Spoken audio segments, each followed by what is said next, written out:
are live. How you doing, Mets fans? It's your boy Wardy, and we're back at it with the latest pregame segment as the Metropolitans kick off a 4-game set at home at Citi Field against the Chicago Cubs. In today's show, we'll be breaking down everything that you guys need to know before tonight's slate begins.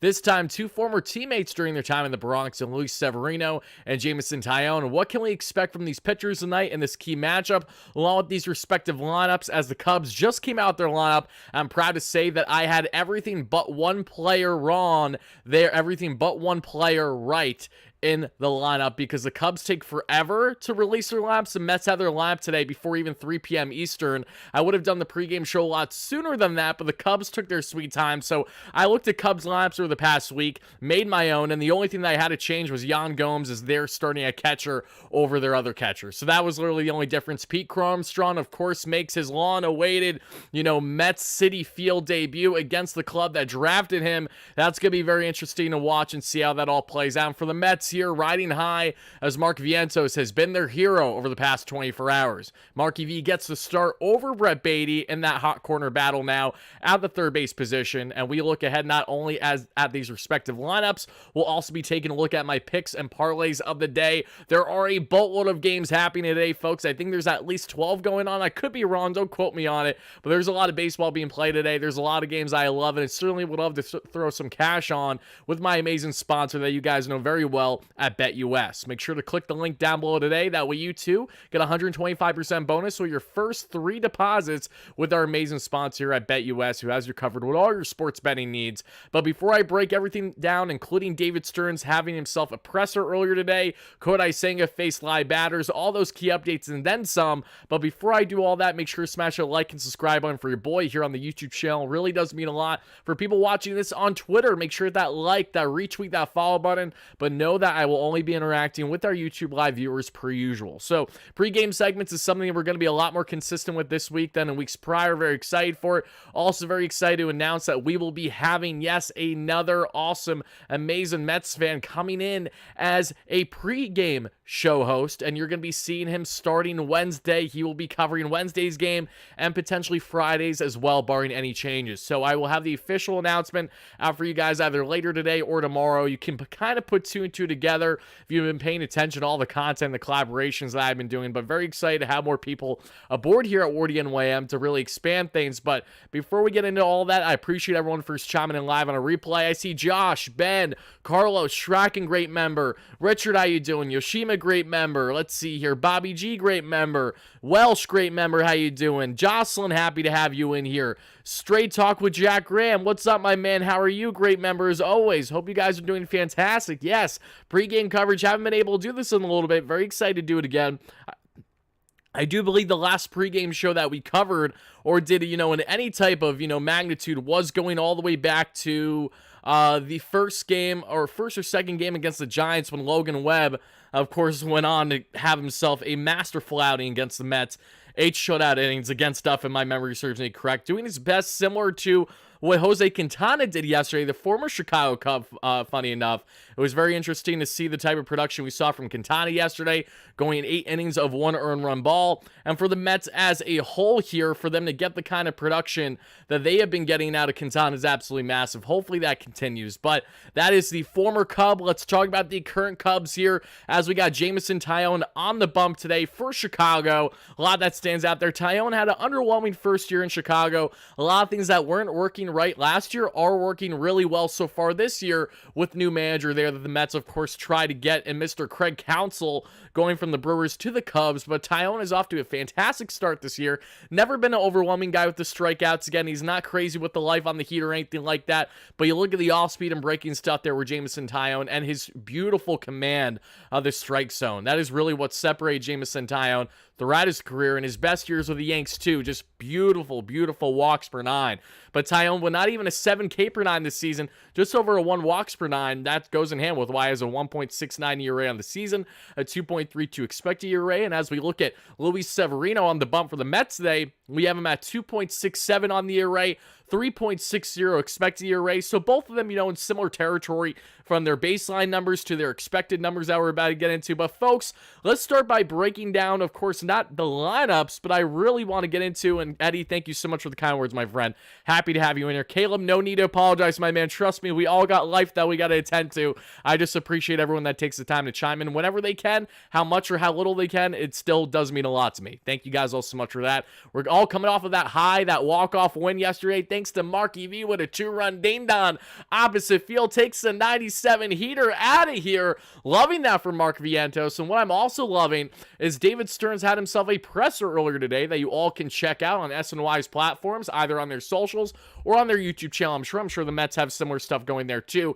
But David Stearns, a couple key tidbits that I would like to share with you all from his presser today that stood out to me personally. The first of which is the one that I'm least happy about, and that is Adrian Houser. If you guys have been followers on the channel, if you just saw a couple days ago when we ranted about Adrian Houser, you know I'm not an Adrian Houser fan right now for obvious reasons. When you have an over 8 ERA, your expected numbers are putrid, you're a sinker ball ground out pitcher that cannot utilize the sinker properly, and you're going to have major struggles there at the major league level we're seeing. Naturally, I have gripes with you being a starter in my rotation and single-handedly losing ball games for the Mets, in which he certainly did a couple days ago, giving up 6 earned runs and not even more than 4.1 innings or so. Adrian Houser, though, who again has a long relationship with David Stearns during their time in Milwaukee, is going to continue to be a starter in the Mets rotation for the time being. Stearns said, basically, his track record speaks for itself. He's seen it time and time again. Houser work out of current struggles that he's dealing with. So Houser, while I do not foresee him to be a mainstay in this rotation all season by any stretch, for the time being, at least for this series, whether we love it or hate it, I'm certainly on the scale of hating it more than loving it. Adrian Houser is going to stay in this Mets rotation. But a couple key things to make note of that goes in hand with this decision is the lack of availability with other pitchers. Now, unfortunately, the Mets aren't really going to give Joey Lucchesi a look at this point in time when he's off to a very strong start in AAA. Of course, was underwhelming in spring, but he never really had a proper spring right away. He got beat up, and the fastball looked flat. There wasn't a lot going on there. So, he was sent down to the minors pretty quick into spring training. And even while that did happen, Fuego has still had a good amount of success. We saw the success he had in the major league last year. I think he's proven enough to be warranted of at least seeing what he has, especially early on the season, this early in April. What do you have to lose? What we have to lose is potentially dropping a game this series because Adrian Houser cannot handle today's hitting. That's really the bigger problem that we're having. That, along with the walk rate at over 6 walks per 9, is of course not going to get it done for a guy that was just over 2 walks per 9 last season in his final year in Milwaukee. So Houser's lack of command is a major problem. It stinks. It's disgusting. It's not fun. Not enjoying it whatsoever. He always has to try to pull a Houdini and work out of 2-on, 2-out jams because he put himself in those positions. Again, I'm all about getting your outs, but he isn't even getting his outs at a quality rate right now. So Joey Lucchesi, I wouldn't have minded seeing him slotted in the rotation this week. And then you got Max Kranick, who's at the AAA level now from rehab. He's looking strong. You got Tyler McGill, just pitched a scoreless outing a couple days ago there in the minor leagues. Two shutty, 6 strikeouts, no hits, no earned runs, not right around 30 pitchers or so. David Peterson pitched 2 shutty in the minor leagues yesterday too as he ramps up. The soonest, however, that Peterson can return is the end of May, early June. Same thing applies with Kodai Senga, who faced live batters today that I'll get into shortly. But Tyler McGill will be back sooner than later, so that's another option the Mets have. But given the lack of immediate options, and of course, whether we like it or not, the Mets are not going to rush up Mr. Christian Scott, their top pitching prospect. He's not going to be up with the team for at least another month with just how this current rate is looking. I don't agree with it per se, but that's just how they're currently operating. And I can understand, even if I'm not happy, even if I necessarily don't love the move, I at least understand their viewpoint and where they're coming from with wanting to make sure they go through their depth options before, of course, seeking and having everything aligned properly with Christian Scott. And that's another thing David Stearns made note of today when evaluating Christian Scott. You need to make sure that you have him mentally ready for the MLB level, along with the club having everything prepared for him to perform at his best capability and to the best magnitude right off the riff at the MLB level. That way, of course, he doesn't get called up and sent down right away after getting shelled because the Mets are like, all right, this guy certainly cannot be here right now. They love Christian Scott. David Stearns has raved about him already. We have seen just tremendous reports coming out of AAA Syracuse. The K per 9's been through the roof with Christian Scott. He's been giving up the home run ball, but outside of that, he's been striking out everyone and their mother. So it really doesn't matter all that much, especially at the AAA level. So Christian Scott is another guy that we're excited to see. It's not going to happen yet, but we are inching closer and closer and closer to getting to that point. And trust me, I'm with you on that one too, Tim. I think Adrian Houser can be beautiful as either a 6-man option or, again, just as a guy that's impacting your bullpen as a, a multi-inning relief guy, not to the magnitude of what Reed Garrett's doing right now, because Reed Garrett's an effing dog and is taking the world by storm, but more so on the Trevor Williams of the world. Again, a guy that doesn't have overwhelming stuff, but can come in and eat a solid 2-3 innings for you comfortably. That's where I think Hauser will ultimately align and find himself by the season's end. But hey, if he proves me wrong with a strong start against the Cubs, I'm all ears. He has definitely been underwhelming. He's so overmatched against strong lineups in Major League Baseball, and to the point where you don't trust him much at all. I have no faith when Adrian Hauser's on the bump for this series against the Cubs. He will need to prove me wrong for me to ultimately say, hey, Adrian, you're the guy. We're going to continue to roll with you. Not the case. But outside of Adrian Hauser, outside of Christian Scott, a couple other important things I would like to touch on is David Stearns was asked outright, Mark Vientos, is he going to stay with the Mets after Starling Marte returns, and he returns tomorrow? That it's officially noted by Carlos Mendoza, Mets manager. And Stearns said, one thing I've learned in this business, you never make a decision too early, basically until you have to, until you're forced to make a decision. But everything is aligning for Mark Vientos to stay with the club right now, and now they have a very interesting situation on their hands, because from David Stearns' comments, it became abundantly clear that the Mets do not, and I mean do not, love Mark Vientos' defense. He still has some major hiccups there. Stearns said, there's some games where he's looked good, and there's some games where, he's struggled, where he's been having problems at the AAA level. Beatty, he raved about Beatty, and he did make note that, yes, Beatty has been slumping over this past stretch, especially since the injury, but he did emphasize the longevity of a 162, and that was basically his way of saying, I'm not overly concerned at the moment, but we are very much aware and evaluating the lack of consistency with Beatty, the ground ball rates being up, which of course has been this ongoing problem with him at the major league level. Aaron Angel, thank you so much for the kind words. I appreciate that too. A longtime supporter. If you're an OG from day one, that really does mean a lot, my man. Thank you so much for being here. Hope you're having a fantastic day so far.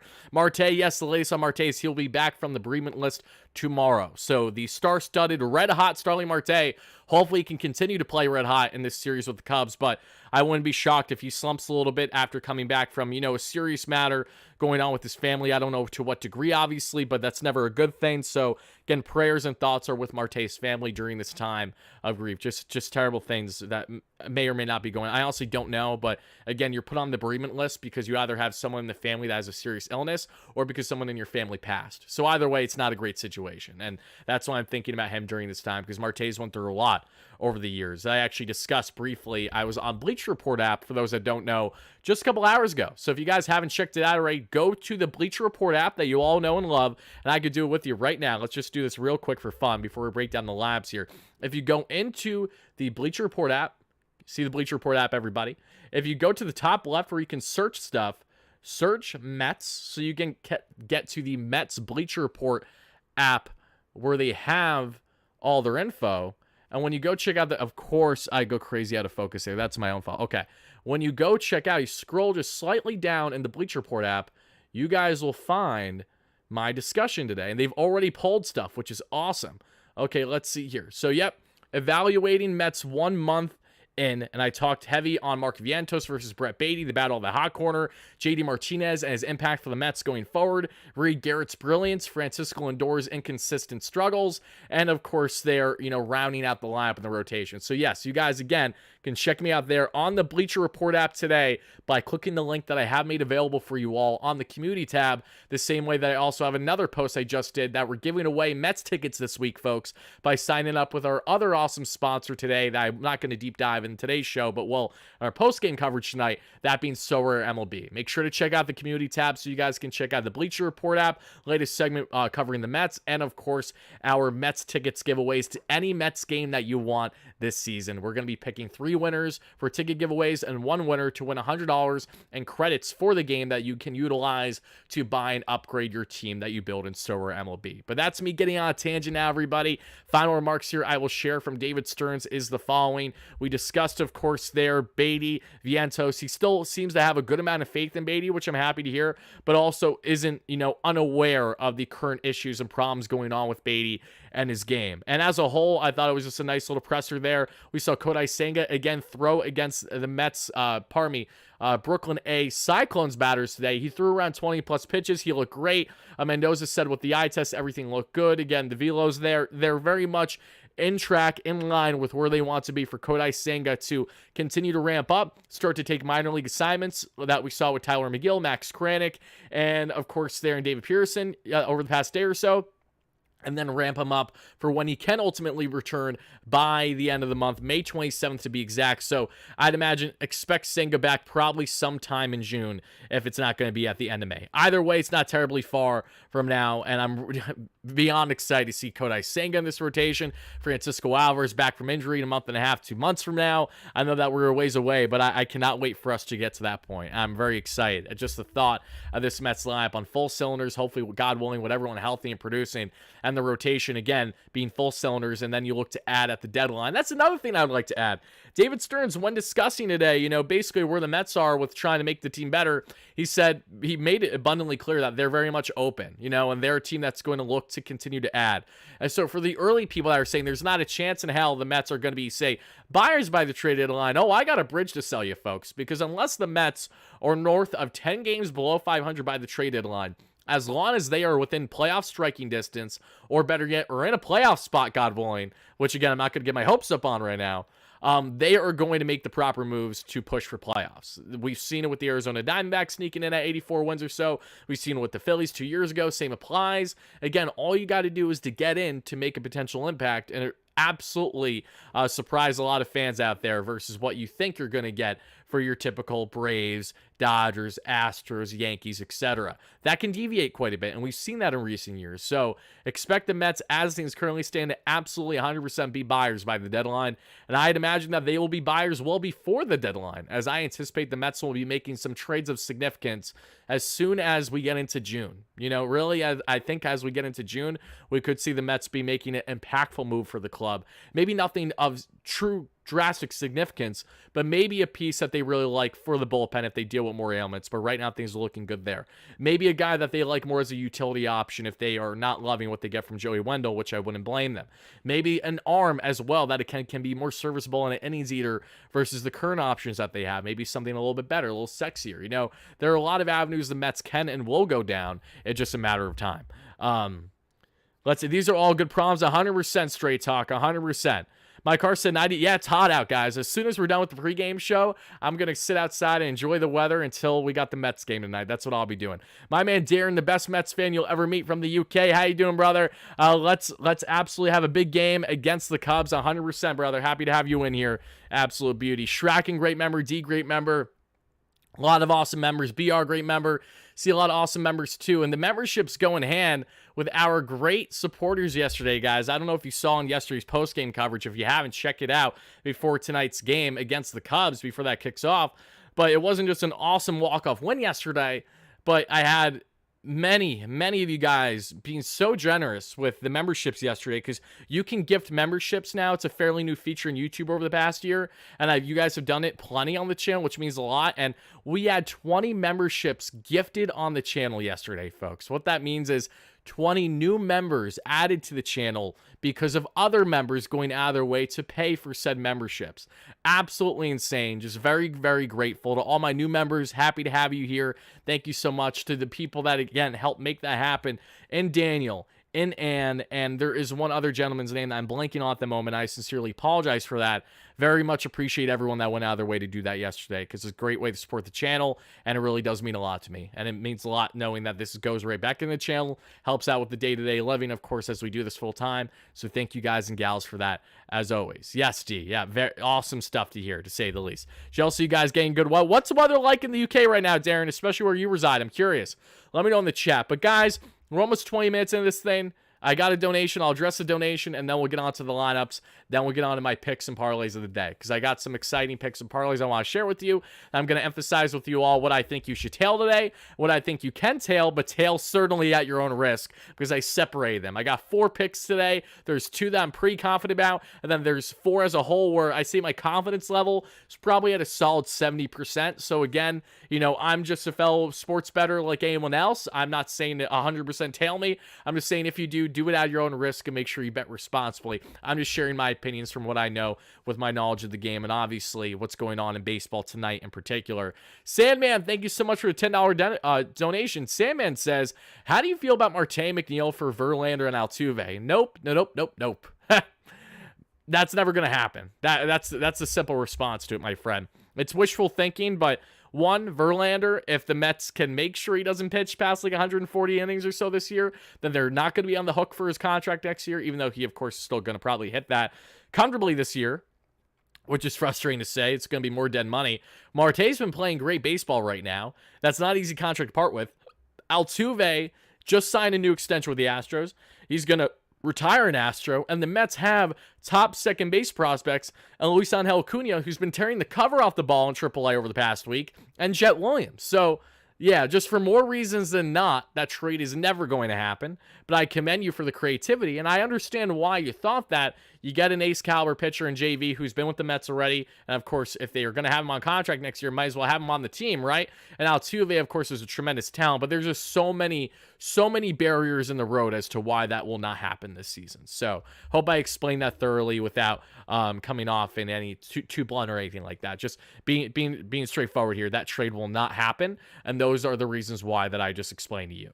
The Astros, though, how to evaluate them by the deadline is interesting after having a brutal April, but I'm confident that they will pick things up and they will be a playoff caliber team this season. I still have a lot of confidence in that happening, just off to a terrible start. Tyler, am I coming to London for the game? Sadly, I'm not, Darren. The only reason why I'm not is because I got baby Wardy coming right around a week either before or after that. I got to double check the dates. But yeah, baby Wardy's on the way. Too close to the trip, unfortunately. I had everything set up. I had hookups and everything to attend that awesome series against the Phillies. I was so excited. I was planning to meet you, Darren, a lot of other awesome Mets fans in the UK community. Unfortunately, that's going to have to be put on hold until either you hit Citi Field next time or, when there is another trip there in the UK. Trust me, it's a bittersweet then because I was like, oh, I really want to be there, but at the same time, this is a priority, and this is a very important priority. So, hope you understand, my friend. Thank you so much as well, Yoshima. Thank you for the gifted as well to Richard. See, you guys are being way too generous. Thank you so much, Yoshima. Longtime follower, great friend of mine, great supporter here. Thank you for gifting Richard Zucker, who's now a new member on the channel. Appreciate that a lot. But, all right, folks, let's talk about the lineups. I think I got into everything in between. Let's see here. Temple dropped 25 to 30 degrees tonight. That's absurd, and I hate that, Alex. I do. But as we look at the Cubs lineup today, it is as follows. The Cubs are coming off of a series against the Boston Red Sox where they dropped 2 out of 3, took game 1 comfortably 7-1, got their tits lit 17-0 game 2, and then game 3 lost in extras yesterday. And the Cubs, of course, have Nico Horner at leadoff, one of the best middle infielders in all Major League Baseball with the glove. Tremendous talent. You got Mike Tauchman, who's tearing the cover off the ball. Tauchman has really found a mainstay home now in Chicago over the past year and a half. Plus, Ian Happ there is going to be batting third, the switch hitting outfielder, commanding left today, 672 OPS on the season. Chris Morel, who was off to a roaring rookie start last year, a guy that, apparently was thrown in trade offers with the Mets for Pete Alonso, has cooled off and then some. 230 average, 636 OPS so far this season for Christopher Morel, trying to have a big rookie/sophomore year, however you want to label it. Matt Bush, who was traded to the Cubs from the Dodgers for a reliever this past offseason. Matt Bush, he's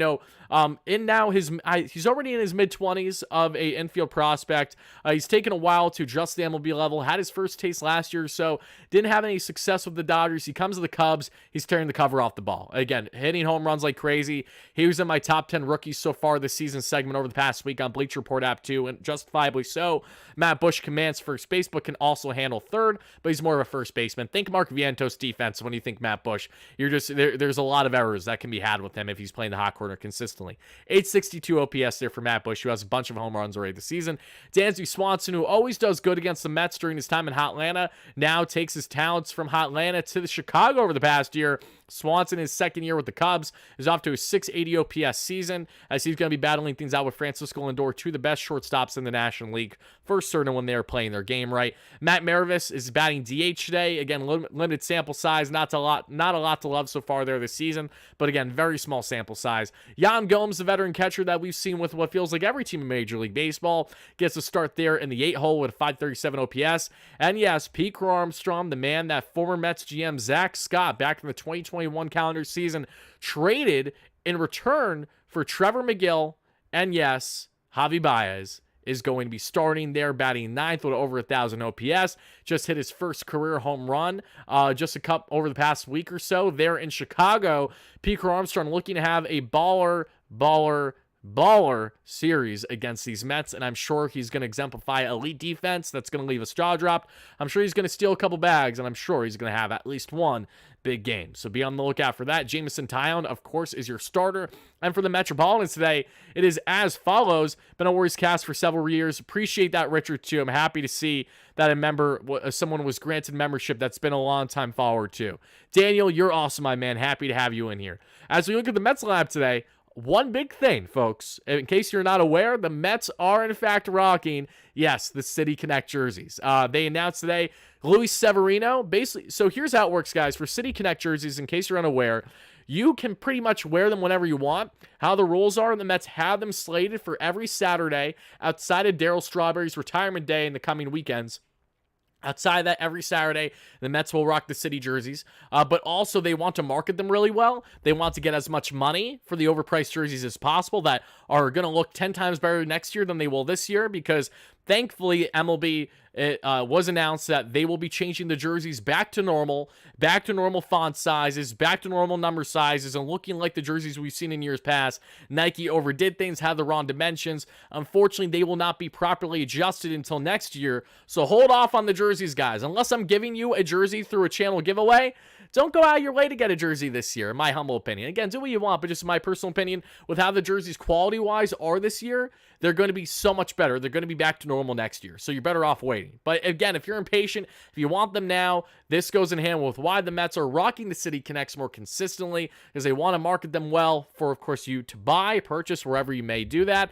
And also, the pitchers have a say in the decision-making. So Luis Severino wanted to wear the jerseys today, so they're going to wear the jerseys today. Brandon Nimmo also said in a quick video on the Mets official Twitter and socials today that what is another reason is because they can really pick and choose. They can wear them whatever they want. They want to wear them a lot because the team really likes the jerseys as a collective whole. So expect to see the City Connects every single week outside of just those Saturday games. We're probably going to see at minimum one other game each week with those worn. Might be a little bit more, might be a little bit less. It's going to vary week to week, but the City Connects, of course, that look really nice. I love the bridge on the helmet to the Queensboro Bridge. I do not love the Mets starting 0-1 with those, but that felt like it was inevitably going to happen, especially when you have a combo of Adrian Hauser and Omar Narvaez. You might as well just write off your death sentence there, because, the Mets just aren't going to win a ball game with that combo consistently. And that is why I feel like I may have a little bit more faith, at least, in Adrian Hauser if the game he starts is caught by Tomas Nido. I think there is definitely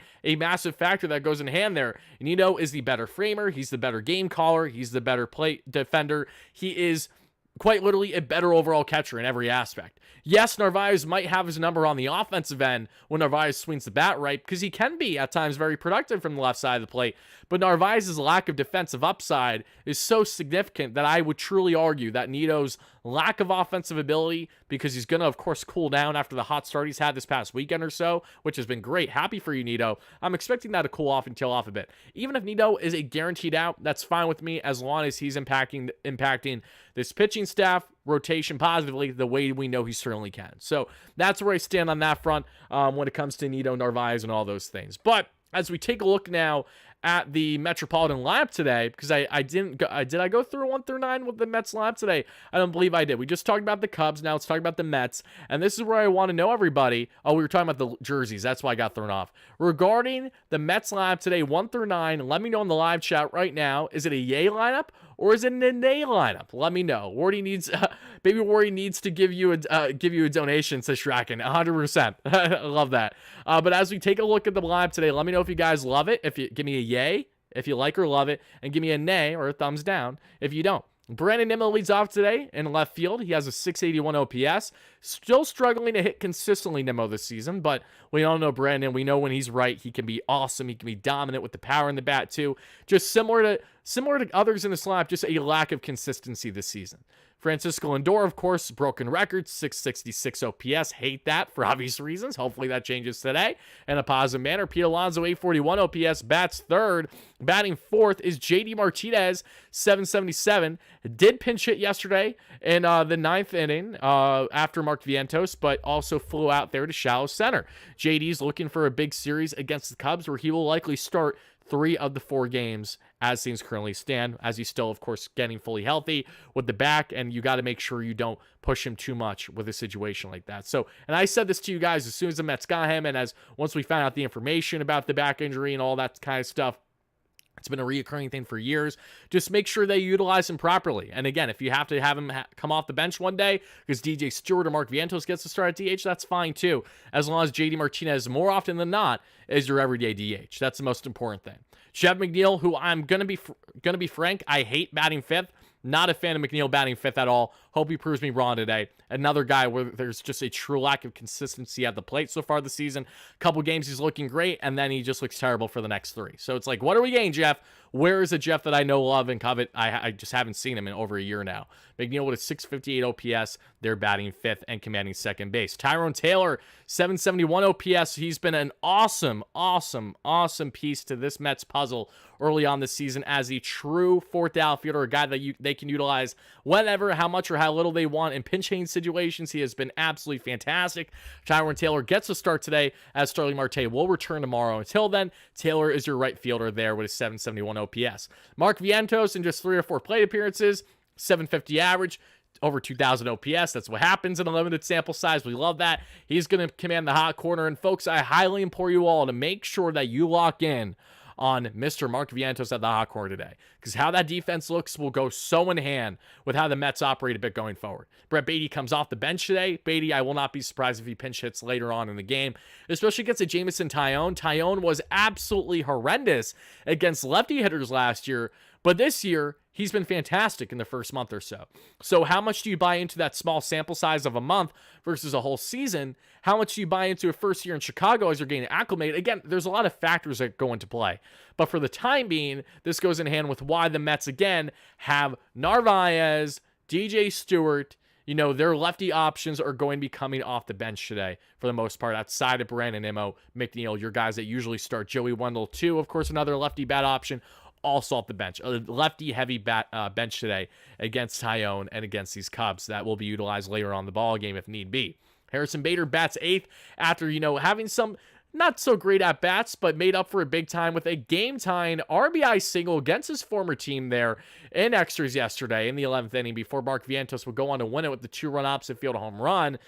Bader with a huge hit yesterday, hoping to have the heroics continue. There's one thing I'll say about Harrison Bader. He not only has great center field defense that we have seen, but he has an knack for being clutch. And I think about his time with the New York Yankees when he was absolutely tearing the cover off the ball and was the only man for the Yanks in their playoff run a couple years ago to absolutely hit homers left and right. Like, Bader is the type of guy that's very much a vibes guy. As long as the vibes are going right, he will feed off those vibes.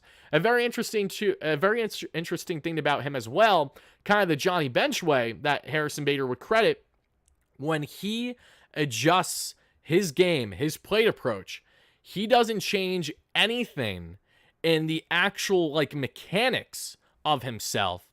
But what he does do is I believe he changes, I want to say he changes the level of his swing. He does something pretty simple, but it's had success for him throughout his career. His plate approach is not the same as many other guys on the Mets. It was an interesting one to evaluate. I don't want to quote him, however, because I may have spoken incorrectly on that front. I just know that he goes about things in a certain way, which is interesting, which again, tries to keep him with a level-headed swing and keep himself with a chance to put the ball in play as much as humanly possible. Tomas Nido's batting 9th and getting the start at catcher, as we mentioned, 767 OPS on the season in a handful of games. So everybody, I asked you, but I'm going to ask you again. Jacob, how you doing, my man? Happy to have you in here. Shout out everyone for chiming in live on a replay as we're breaking down the latest in Mets land, as the Mets have a 4-game set starting tonight against the Chicago Cubs, against Jameson Taillon, who's off to a great start. So is Luis Severino for the most part, so we'll see which one falters between the two, if any, in this game 1 of a 4-game matchup. Thank you so much for the donation, Jordy. Jordy says, do I believe Beatty's still injured? The reason why I don't believe Beatty's still injured is because This is something where there's no reason for the Mets to rush him whatsoever, like at all. When it comes to early season injuries, I think Beatty is fully healthy for the most part. And I think Beatty, what we can't forget is prior to his hamstring injury, was starting to induce ground balls at a higher rate, ground outs. And that's now continuing to be more magnified now, especially with Vientos in the fold. I'm just awfully curious on how Beatty handles a situation where his good buddy in Vientos that they battled, they've had a friendly competition out third base that continues again today. How is Beatty's psyche throughout this entire process? That is very curious and interesting to me to evaluate and to find out. And again, I just hope Beatty can stay level-headed, and hopefully, again, he can continue to work on his game. But man, oh man, the big issue with Brett Beatty, we all love, is his struggle to lift the ball. It's still very much a problem. That's why his slugging percentage is just over 300 to this point in the season. That's got to change. That has to be better. We know that's very early on in the year. I'm not saying to send Beatty down or anything like that. But, you know, there are definitely pros and cons that come with platooning two young, still fairly inexperienced MLB caliber players that are trying to get their footing as everyday players at the major league level. And Vientos, they're riding the hot hand, as they should, but you also have to wonder the potential negative impacts, if any, may have on Beatty, or if he just has the right head on his shoulders right now and he's like, I'm perfectly fine, vibes are great, you know, I'll be out there as soon as they want me out there next, and we'll go from there. Hopefully that's the mentality he has, but it is questions I find myself asking for sure. Sevy's been awesome for us, Jacob, for the most part. He really has. He's been a revelation. He's been able to command the zone well, and even when he's labored, he's been able to get out of his jams. The fastball is brilliant. The changeup went right is nasty, and the slide piece too. He's changed his slider this year. He's having a lot of success with that. We've been pleasantly surprised and happy so far with Luis Severino's production. I think every Mets fan in the show watching right now could attest to that. Blacklisted Outdoors, my man, how are you, brother? Long time no see. For those that don't know, Blacklisted Outdoors is a longtime friend, longtime follower of mine. Multiple years ago, I had the chance to actually physically meet him in person at a game too. Great human being, great family. I'm wishing you the absolute best, my friend. Wherever you are work-wise right now, as I know you're always traveling with what you do, but very happy to have you in here. Hope you're having a fantastic day, my friend. Bring up Choi. I love Chi-Man Choi, but there's absolutely zero reason to call him up. There's none.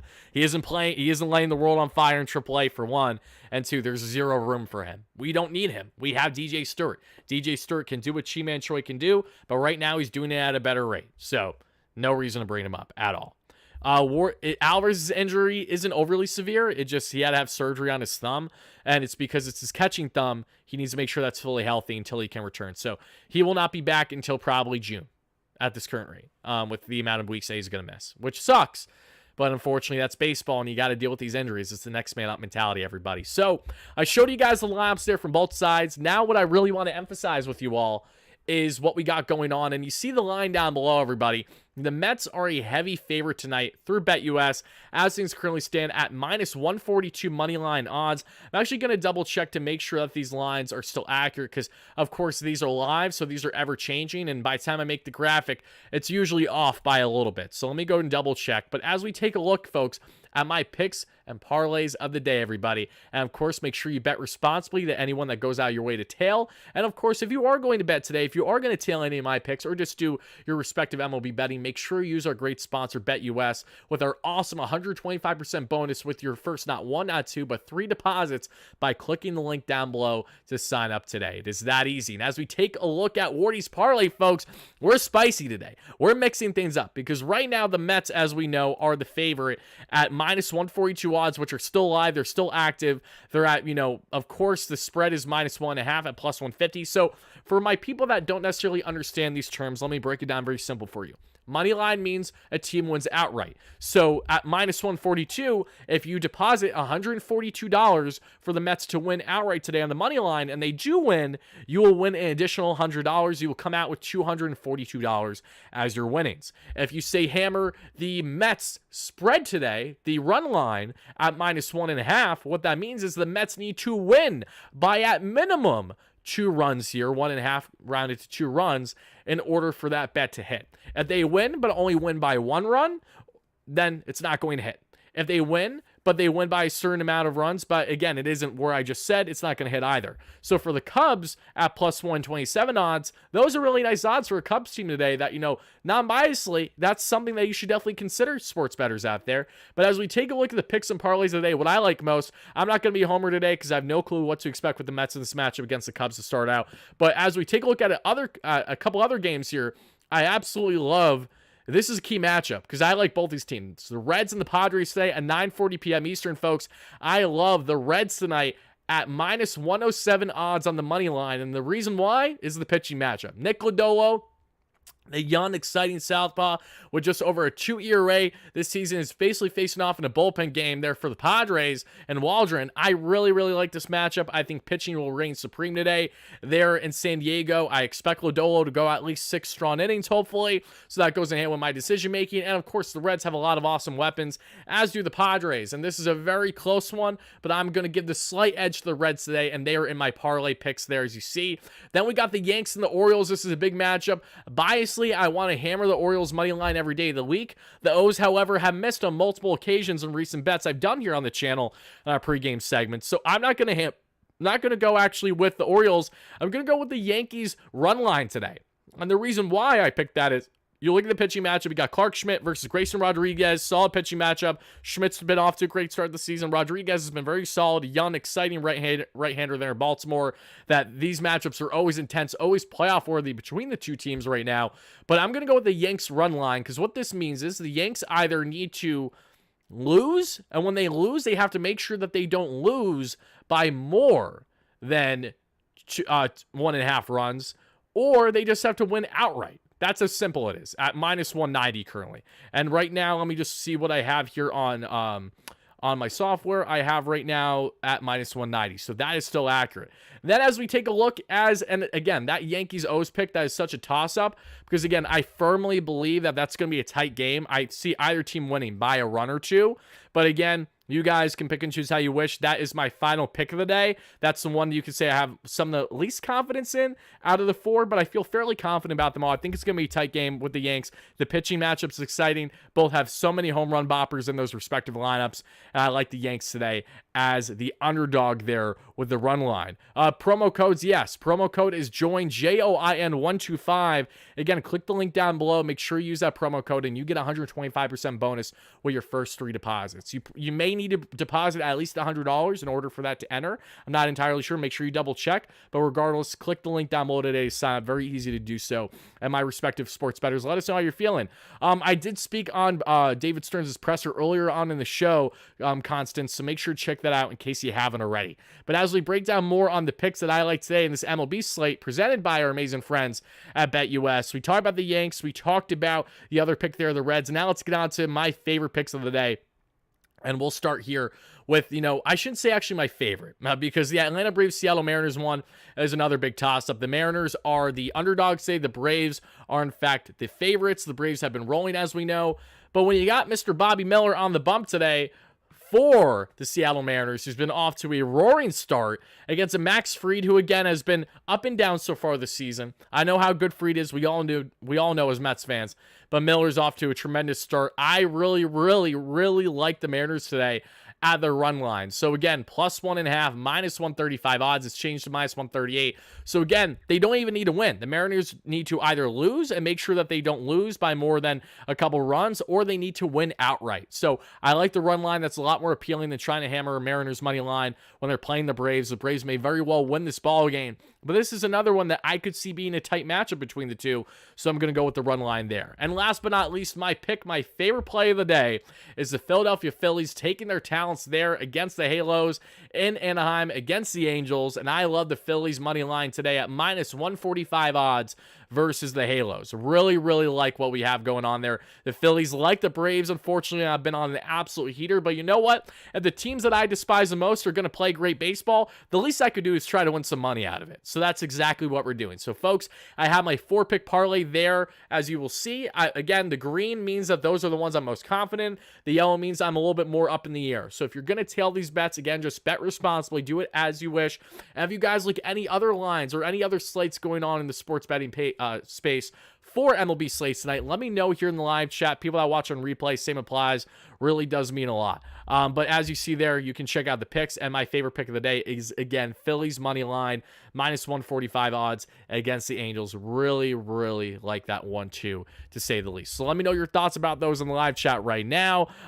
Let's see here, everybody, just checking up with the chat where we're at. How many chances does Hauser get? I'd imagine 1 or 2. If he gets shelled again, I can't imagine he's in the rotation the next turn, especially once more guys are healthy back from injury. But I think the lack of availability with guys goes in hand with why David Stearns and the Mets are currently operating the way that they are. But that's what I got for my picks today, guys and gals. Hope you certainly enjoy them. And again, Mets are the heavy favorite today at minus 142 to the Cubs, plus 127. If you were asking me blindly who I would pick in the money line, I would go with the Cubs just because the odds are much better. But if you're going to go with a run line today, then absolutely you can find yourself in the situation where, say, you want to take on the Cubs run line to either lose and make sure they don't lose by more than a couple runs or win outright. Mets today, though, for them to win by a couple runs, I love the odds of plus 150. But what I don't love is the confidence level I have in the Mets' ability to do that tonight against a Jameson Taillon who's looked great. The Mets are facing the best aspects, for the most part, of this Cubs rotation in the series, and it's going to be a tall task. So because of that reason, I don't want to have too much of a homer bias. As you see, there are the lines down below, but you guys can make your decisions however you like. What does the future infield look like? The future infield is going to consist of 2 out of the 3 of Ronnie Mauricio, Jet Williams, and Luis Angel Acuna, for the most part, barring any changes, barring any potential trades over the next calendar year. But yes, even throughout the course of the season, I bet we're going to see youngsters at second base at times, whether it's for every day because, say, someone got traded and you know who that someone would be, or if it's something a little bit different because of just however they configure and go about their decisions. Why take the Reds and the Phillies money line instead of runs or over-under? Just explain that, Jacob. Just explain that. The Phillies I have a heavier confidence in just to win outright. And if you take the Phillies run line tonight, the problem is with them being a favorite, that means that they need, for their run line, again, they need to win by at least a couple runs. That's the thing. It's one thing to just hammer money line when you're just picking them outright to win. But when you pick run line for the favorite, you're needing them to not only win, but to win by at least 1.5 runs, which is the case there for the Phillies. So it's just an easier pick to go with the money line. That way you don't have to risk, what you're going to be having there with the run line, because the run line odds may be better there for the Phillies because they are. The Phillies run line is plus 105. Those aren't bad odds at all. But if you're trying to be more of a safer bet, especially when you're doing a 3 or 4 pick parlay, that is where the money line pick comes in hand for me at least. But again, plus 105 for the Phillies to win by a couple runs at least, not bad odds at all. I would highly implore you guys to hammer that should you wish. There's nothing wrong with that. But I'm just explaining my decision-making, why I decide and do what I do. And again, that goes in hand with not trying to be too risky at times because it's already risky enough when you have a 3-pick parlay. A 4-pick parlay, it can really be risky. You would think, oh, that isn't the case when you have the amount of slates that you do in MLB today. But again, even when you have everything right, even when you have everything figured out, or at least you think you have everything figured out, it's still far from it. And what I mean by that is the overall betting, what happens with betting, because it could be the perfect matchup and then the team still loses. Again, like who expected the Red Sox to beat up on the Cubs 17-0 in Game 2 of that series? No one did. It just happened because that's baseball. Shit happens sometimes, right? Am I going to do stuff with Hogwatch? I'm definitely going to do stuff with Hogwatch this year, yeah, when the Mets and the Padres match up. Absolutely, for sure. Yep, and we're also going to be taking live callers starting this week, which I'm very excited about too. So you guys can be on the lookout for that. That's going to be a lot of fun. But outside that, everybody, that is about going to wrap up the show, actually, because we're almost at the 50-minute mark. The game starts in right around an hour. I want to take some time to grab a bite to eat and also enjoy the nice weather while we have it. So that is going to wrap things up, everybody. I want to thank you all so much for watching. I hope you enjoyed this little pregame breakdown between the Mets and the Cubs here. And let me know, for people that watch this on replay, for the short shelf life people that got a chance to, let me know your biggest takeaway from today's show, ultimately, how you feel about my picks, my parlay of the day, and ultimately, how do you feel about these respective lineups, and what is your presumed outcome from today's game in the series? So everybody be on the lookout. We should be live again tomorrow for pregame coverage. We will be having an awesome new host on Wednesday to handle pregame coverage, and then on Thursday, Friday, we'll kind of see what is best fit from there on. Until then, have a great rest of your night, day, evening, whenever you're watching this. Be on the lookout for our post-game coverage immediately after tonight's conclusion between the Mets and the Cubs.